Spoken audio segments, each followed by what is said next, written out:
Starting with your JNU Entrance Examination 2020 paper, before we begin with, one very important concept is that these questions are for master's level entrance. So if you have covered the fundamentals in your bachelor's carefully, the questions are not at all difficult. Let's discuss some of the questions that were asked in your 2020 examination. So the first question here talks about the very basics of the remote sensing in GIS, we would say, and this is something that you have covered in your NCERT practicals as well, 11th and 12th. The process in which the incident radiation is retained by the substance. So when I'm saying the radiation is retained by the substance, that shows there is absorption. Okay, if it is reflected back, okay, then it is known as reflection.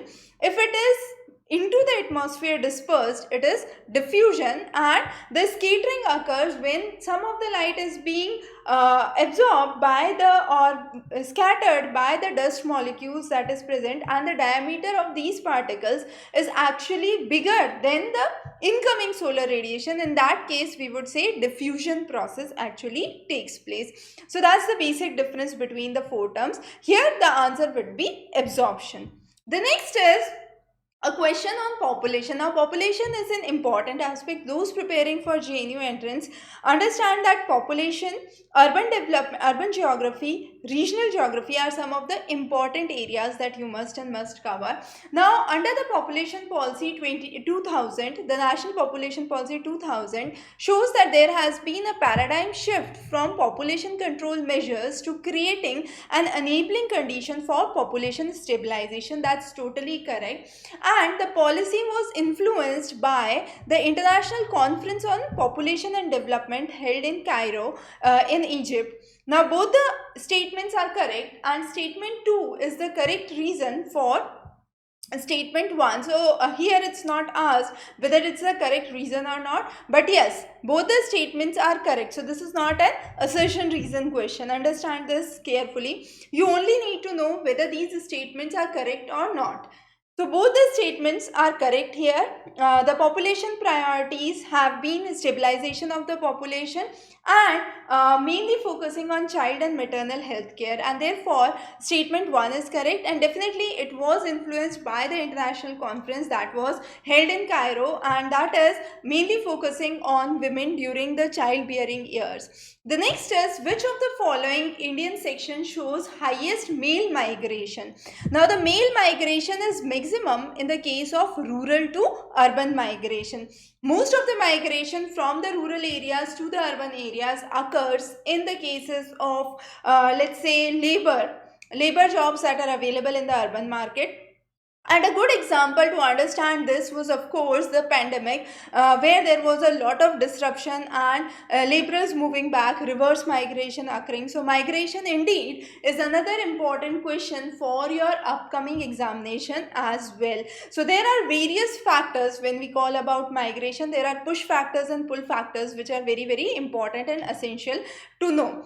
The next question is, the optimum climate requirement for rice is 20 to 35 temperature throughout the crop duration. That's correct. Rice is grown in laterite soil. That is incorrect. Rice is usually grown with a mean monthly temperature of around 24. So 20 to 35 we can say is a good temperature.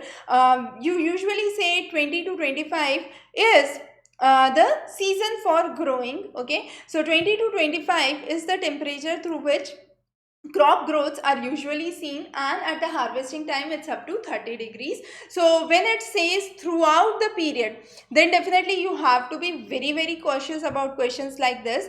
Okay, but since there is none of the options where you have both the options as incorrect, we would consider this option as correct, because the second option is definitely incorrect, because rice is not grown in a laterite soil. Laterite soil is not considered a good soil for growing most of the crops. Rice is grown best in loamy soil or fertile clayey soil. So reason is definitely incorrect. So C would be the most appropriate answer in this case. The next question is, which of the following is the most productive ecosystem? Now when we say most productive ecosystem, understand this, we are talking about ecosystems across the globe. So in that case, tropical rainforest is the most appropriate answer. but none of the choices, since here mentions tropical rainforest. The next closest choice here would be coral reef.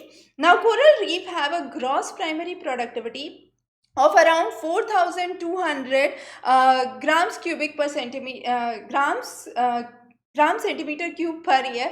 So that is how you have a very high productivity rate, and corals are also known to support maximum marine biodiversity in the region. The next is the term remote sensing was coined by Pruitt.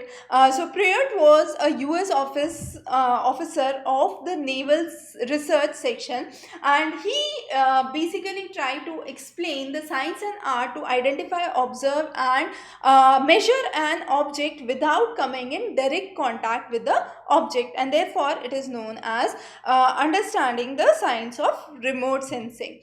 The next is climograph. Now climograph is an interesting concept. You have temperature and humidity that is plotted on it, and there are four terms that we understand, which is keen, scorching, then it's muggy and raw. Now keen is a temperature, is a condition where you have low temperature and low humidity, so it lies in this corner, and therefore since it's low temperature, it's cold, and it's low humidity, so it's dry condition. So the best answer for the keen here would be cold and dry. However, when I say muggy, which is high temperature and high humidity, which is muggy, so it is hot and moist. Okay, so that's how you match the choices. Scorching, as the name suggests, it is hot but dry, mainly seen in the arid atmospheres, and raw is cold but moist. So those are the correct matches for each of the conditions that are there.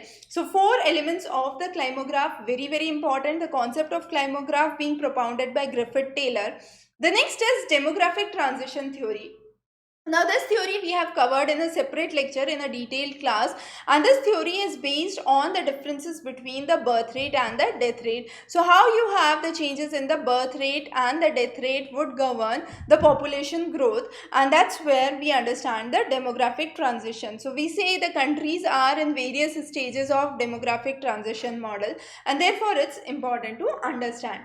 The next is Minicoy Islands. Now Minicoy Islands are present in Arabian Sea. They are separated from the remaining Lakshadweep by 9-degree channel. So 9-degree channel is another important term that you must have often heard about. So that's the correct option here.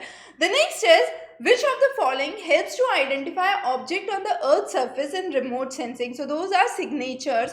Now signatures, when we say spectral signatures in terms of remote sensing, they are mixtures of reflected, absorbed, transmitted or emitted electromagnetic radiations from the object because of varying wavelength, and therefore spectral signatures are important to identify the object on Earth's surface. So these are the correct answers. As we have seen, high importance, I repeat again, to topics like population, migration along with population, then you have urban geography, regional development, and the concepts related to GIS and remote sensing. So those are some of the key areas that you must focus on.